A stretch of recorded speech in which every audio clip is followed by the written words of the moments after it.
ማርያም ባክሽ ከዚህ ሰካራም ባኔ ገላጊ የተጋቡ ሰሞን ጥሩ ባልሰጠሽኝ ያለች ጧፍና ሻማ ያያዘች ከለታ ቤተክርስቲያን አጠፋም ነበር።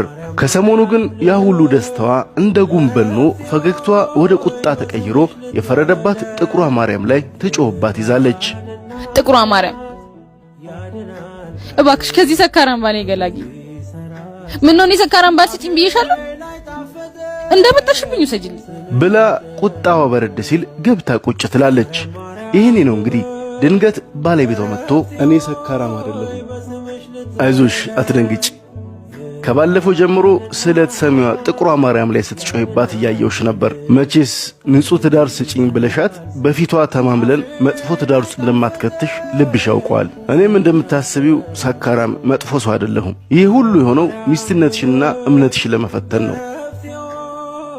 አይሽ ትዳር አልጋ ባልጋ ሆኖ መኖር ሳይሆን ተቻችሎ ተደጋግፎ በልዩነት አንድ ሆኖ የመኖር ሚስጥር ነው። እኔ በመግባር ብጎድል እንኳን ለይኝ ሳይሆን ወደ ልቡ መልሽልኝ ብለሽ ነው ልትጸልይ የሚገባው።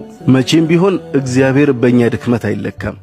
ድንግልም ለፍቅር እንጂ ለመለየት ለጠባት ተጠራም። ደሞ ጥቁሯ ማርያም ስር ተደፍቶ ቀና ያላለ ስለቱ ያልሰመረ ትዳሩ ያልተባረከ ሕይወቱ ያላማረ ማን አለ? ይልቅ አሁን ድንግል በበረከት ቤታችን ልትገባልን ከከተማ